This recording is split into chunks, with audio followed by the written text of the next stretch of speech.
Welcome to EPG Pathshala. My name is Aditi Wazir and I'm going to talk about differences between adult and child learners. Introduction. Pedagogy literally means the art and science of educating children and often is used as a synonym for teaching. More accurately, pedagogy embodies teacher-focused education. In the pedagogic model, teachers assume responsibility for making decisions about what will be learned, how it will be learned, and when it will be learned. Teachers direct learning, is the leader, and is completely responsible and accountable for all learning decisions, such as what is to be taught, how is it to be taught, when is it to be taught, how learning is to be measured, etc. Andragogy is based on a need to be treated as a respected, self-directed adult, according to Knowles in 1968. Andragogy encourages a relationship of mutuality and reciprocity between learner and teacher. Both learner and teacher, for example, are involved in designing the learning experience and in evaluating the learning experience. According to Note 2010, there is a mutual and reciprocal exchange between learner and teacher that endangers respect on part of both parties. Supporters of andragogy maintain that how adults learn is different from how children learn. The most significant difference between pedagogy and andragogy is the self-concept of the learner. Adults must be taught differently from children if learning is to be effective. In other words, the curriculum should be flexible in relation to increased knowledge, such as how adults learn. As new information comes along, must be included in the curriculum. On the other hand, as information becomes obsolescent, it may have to be modified or eliminated from the curriculum. Altbach, 2005. Objectives of the module. Learning is life, not just preparation for life. However, our academic system has grown in reverse order. Subjects and teachers constitute the starting point and learners are secondary. In conventional education, the learner is required to adjust to an established curriculum. Our learning nowadays consists of someone else's experience and knowledge. As a result, many learners leave school having lost interest in learning. Even good-intentioned educators can squelch naturally inquisitive instincts by controlling the learning environment. By adulthood, some people view learning as a chore and a burden. The study of how adults learn is an important endeavor in many college programs today. With a growing number of adults entering the college scene, the study of andragogy, contrasting how adults learn with children learn, is one of the best ways to discovering more about this fascinating field. What is learning? Learning is often defined as a relatively lasting change in behavior that is a result of experience.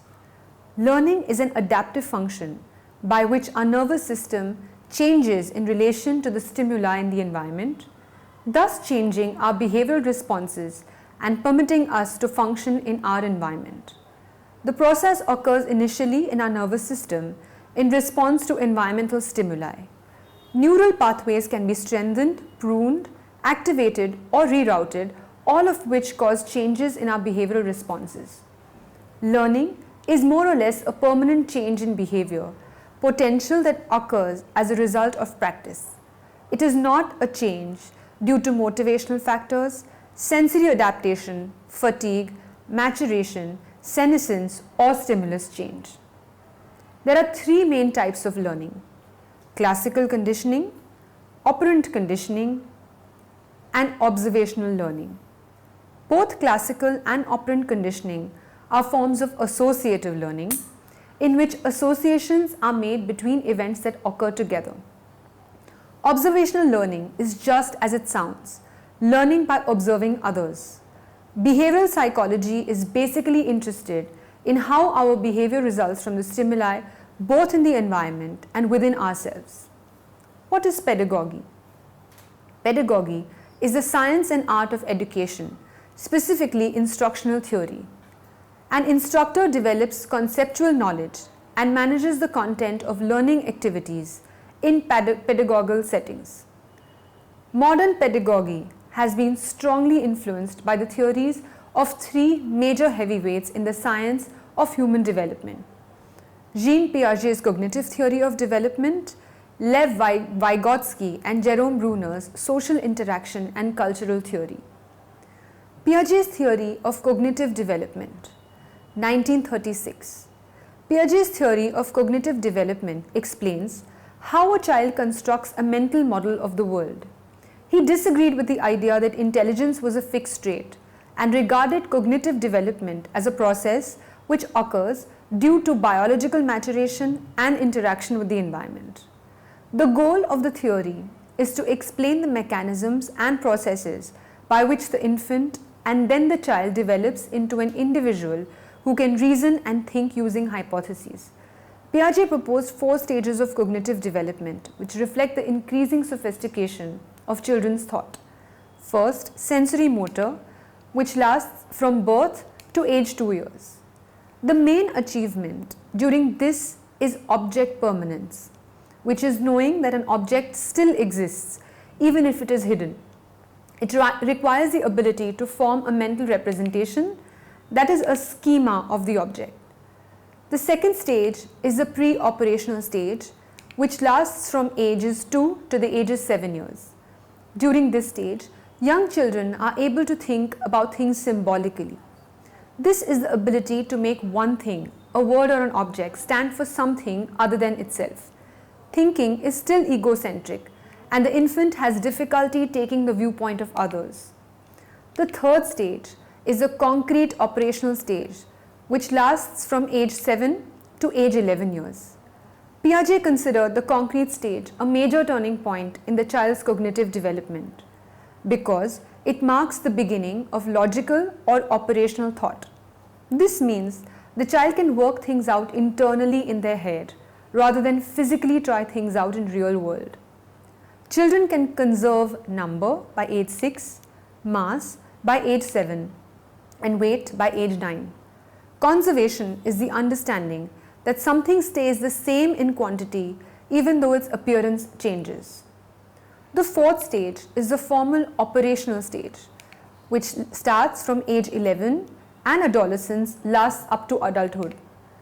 The formal operational stage begins at approximately age 11 and lasts into adulthood. During this time, people develop the ability to think abstract concepts and logically test hypotheses. Each child goes through the stages in the same order, and child development is determined by biological maturation and interaction with the environment. Although no stage can be missed out, there are individual differences in the rate at which children progress through stages, and some individuals may never attain the later stages. Piaget has been extremely influential in developing educational policy and teaching practice. Lev Vygotsky's social development theory. Vygotsky's theories stress the fundamental role of social interaction in the development of cognition, 1978. Vygotsky believed strongly that community plays a central role in the process of making meaning. Social learning tends to precede development. He has developed a socio-cultural approach to cognitive development. According to Vygotsky, much important learning by the child occurs through social interaction with a skillful tutor. The tutor may model behaviors and provide verbal instructions for the child. The child seeks to understand the actions or instructions provided by the tutor, who is often the parent or the teacher, then internalizes the information, using it to guide or regulate their own performance. He referred to them as just that, the more knowledgeable other. MKOs can be parents, adults, teachers, coaches, experts, professionals, but also things you might not first expect. such as children, friends, and computers. He described something known as the zone of proximal development, ZPD, which is a key feature of his theory. There are two levels for attainment of ZPT. Level 1, the present level of development. This describes what the child is capable of doing without any help from others. Level 2, the potential level of development. This means what the child could potentially be capable of with the help from other people or teachers. The gap between level 1 and level 2, which is the present and potential development, is what Vygotsky described as this zone of proximal development. When a child does attain their potential, this shift occurs and the child can continue learning more complex, higher level material. Another important feature of this theory is scaffolding. When an adult provides support for a child, they will adjust the amount of help they give depending on their progress. This progression of different levels of help is scaffolding. Vygotsky provided a very influential theory which provided a meaningful social context in the development of learning. The emphasis of cultural knowledge was something unseen in Piaget's theory. Bruner's theory of development. In his research on the cognitive development of children in 1966, Jerome Bruner proposed three models of representation. Enactive representation, also called action-based, which lasts from 0 to 1 years. This appears first. It involves encoding action-based information and storing it in our memory. For example, in the form of a movement as a muscle memory, a baby might remember the action of shaking a rattle. The child represents past events through motor responses. That is, an infant will shake a rattle which has just been removed or dropped, as if the movement themselves are expected to produce the accustomed sound. Iconic representation, which is image-based, which lasts from year 1 to year 6. This is where information is stored visually in the form of images, a mental picture in the mind's eye. For some, this is conscious, others say they don't experience it. This may explain why, when we are learning a new subject, it is often helpful to have diagrams or illustrations to accompany verbal information.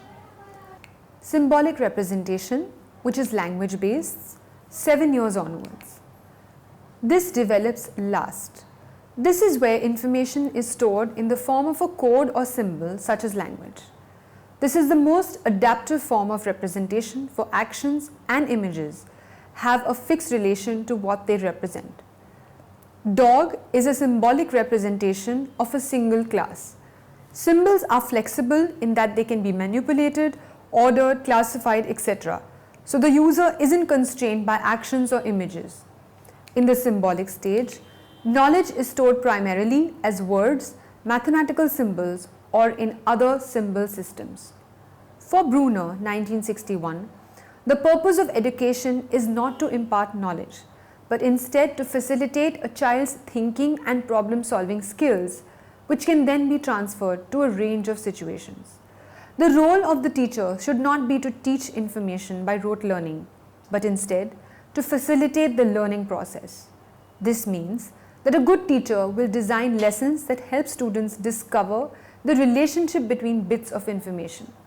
To do this, a teacher must give students the information they need, but without organizing it for them.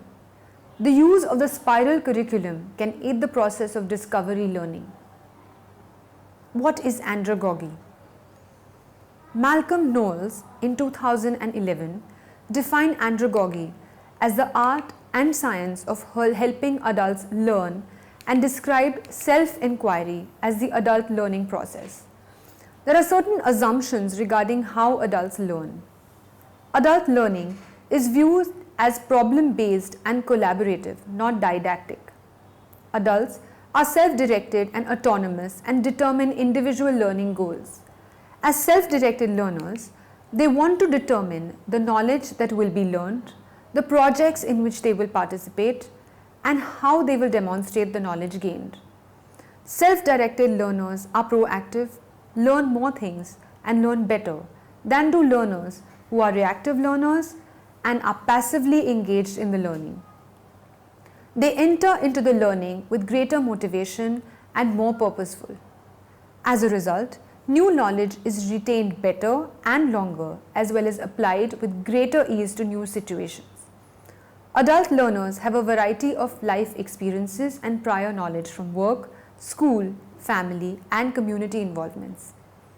Respect for adult learners needs to be demonstrated during the learning process. In particular, acknowledging the wealth of knowledge and experiences they bring to the learning situation. Adult learners need to be treated as equals in the learning situation and be given opportunities to communicate freely. Connections to be made by the learner between prior knowledge and the new knowledge. These connections help the adult learner see the value of the new knowledge to real life situation and enable the learner to apply the new knowledge to meaningful situations. Adult learners are goal-oriented. Most adults engage in a learning experience to create a change in skill, behavior, current knowledge, or attitude. Learning needs to focus on tasks involving a component of the learner's social roles. Adult learners are motivated to learning that can have immediate application to their real life situations. The adult learner needs to have a reason for the learning. Application to the learner's work or other responsibilities help the adult learner see value in gaining the new knowledge. Adult learners are practical and focus on the parts of new knowledge that are most useful for them, either in their work or other areas of their life. Motivation in adult learners. Knowles 2011 indicates that motivation in adult learners is both extrinsic and intrinsic. They are the need to make new friendships and engage with new associates, meeting the external expectation or recommendation to participate in new learning from someone in authority. Adults may become motivated to get involved in new learning for personal advancement, such as achieving a job promotion, obtain advanced status in employment, or stay competitive. Obtaining or maintaining a license, certification, maintaining or developing skills, or adapting to changes within a job can be motivation for adult learning experiences. To be able to assist the community, be better prepared to participate in community work or serve mankind. To acquire new knowledge, to escape boredom and relief from ordinary daily routines of work or home, with a contrast of other more exciting opportunities. Learning for the sake of gaining new knowledge, obtaining knowledge for its own sake, and appeasing an inquisitive mind. Retention is an important part of the adult learning process. It is directly impacted by the amount of practice or use during the learning. Adult learning have barriers to their motivation to learn. They have many personal and work responsibilities that must be balanced with the demands of learning. Lack of time, financial resources, confidence, or information regarding opportunities to learn, scheduling difficulties, as well as childcare and transportation issues can impact the adult learner's motivation to learn. Past educational or work experiences may be barriers to learning. This occurs if the new knowledge is in conflict with past education or life experiences. This conflict needs to be addressed before the learners can actively engage in the learning.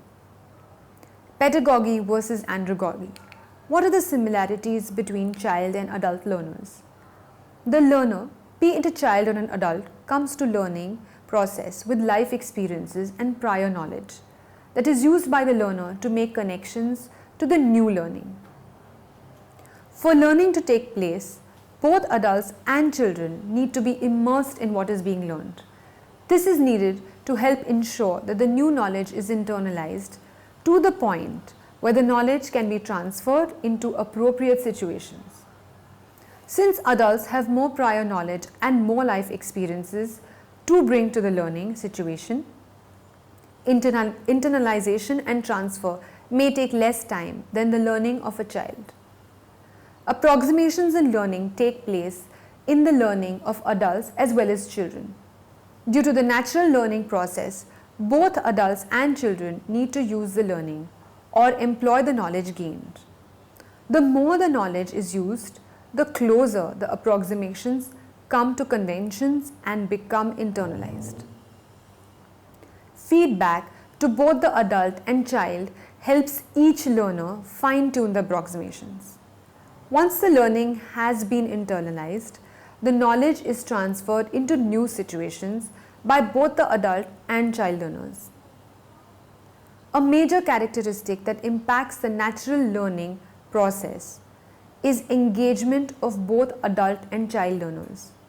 The more actively engaged in the learning process, the faster the knowledge is obtained and the better the knowledge is learned. Both the adult and child learner need to be motivated to learn. The motivation can be intrinsic or extrinsic. Active engagement is influenced by a risk-free environment, self-directed learner characteristics, alignment with life experiences and prior knowledge, immersion, demonstrations, feedback, and learner responsibility, as well as motivation for the adult and child learner. Pedagogy versus andragogy. What are the differences? Learning behavior. Adult learners are self-directed. They have control over their learning experience and they are more responsible for their own learning. They are also deeply involved not only in planning but also in evaluating their learning, as they know what knowledge they want to acquire. On the contrary, young learners are not self-directed. They still depend on their teachers throughout the learning process. Therefore, their teachers should be responsible not only for what will be taught, but also how it will be taught and evaluated. Role of the learner's experience. Adult learners have clearly more experience than young learners. Their experience becomes the main resource of both their learning and the personal identity they have developed. As the richer and more diverse their experience, the more diversity they can bring to their own learning. Young learners, on the other hand, present little personal experience by default, and so it is impossible for this experience to serve as a learning resource. It can be used only to build upon. Orientation to learning. Adult learners seek information that is useful in their personal life and work environment. This audience demands that their learning is relevant to their real life issues, problems and tasks, and that their education will boost their performance levels and help them live lives in a better and more satisfying way. Young audiences' learning, on the contrary, is subject-centered, meaning that the subject determines the sequence according to which the learning content units will be presented and taught. Readiness to learn. Adult learners' readiness to learn can be triggered by literally anything. A sudden change in their lives, a need for dealing with life tasks and problems more successfully, the desire for self-improvement and self-development, and so on. Adults need to know why to learn something. As soon as they answer this question, they are ready to start. Children, on the other hand, are usually told what to learn. The reason behind their learning is developing their skills to achieve the next level of mastery. Motivation for learning. Intrinsic motivational factors, self-esteem, self-confidence, desire for better quality of life, curiosity, self-development and recognition are only a few factors that motivate adult learners to learn. Needless to say, intrinsic incentives are much more powerful than extrinsic ones, and thus adult learners, more often than not, are more satisfied with the learning process, more focused, more persistent, and more eager to apply their knowledge more frequently and successfully than younger learners. On the other hand, children and teenagers are mostly motivated by extrinsic factors such as getting good grades or other perks, or avoiding the consequences of failure. Adults challenge new information, but younger students implicitly accept it. We'd have a problem on our hands if our 9-year-old students question the legitimacy of their multiplication tables or were skeptical about the spherical shape of the earth. For adult students, however, skepticism is a part of the path to learning. It's not just expected, it's encouraged. The way that adults learn best is by challenging new ideas, comparing them to preconceived notions, life lessons, and other information, thereby cementing the new information into their minds. Adults pursue education with immediate application and relevance, whereas younger students simply engage in education without a clear sense of direction. Thus, their education has immediate application to their daily life. Being able to walk from the classroom into the office makes one's education truly applicable. For this reason, adults enter degree programs and areas of education that will immediately enhance their career, meet their needs, or solve their current problems. For the adult, education is relevant. It is clear that andragogy can be highly motivational, as adult learners are more goal-oriented than younger learners. This is why offering them meaningful learning experiences can make a real difference in achieving learning outcomes. Conclusion: the andragogic model asserts that 5 issues be considered and addressed in a formal learning. They include letting learners know why something is important to learn, showing learners how to direct themselves through information, relating the topic to the learner's experiences, motivation. People will not learn until they are ready and motivated to learn. Requires helping them overcome inhibitions, behaviors, and beliefs about learning. Knowles himself conceded that 4 of andragogy's 5 key assumptions apply equally to adults and children. The sole difference is that children have fewer experiences and pre-established beliefs than adults, and thus have less to relate.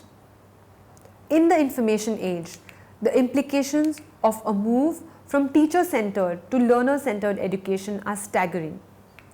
Postponing or suppressing this move will slow our ability to learn new technology and gain competitive advantage. Thank you.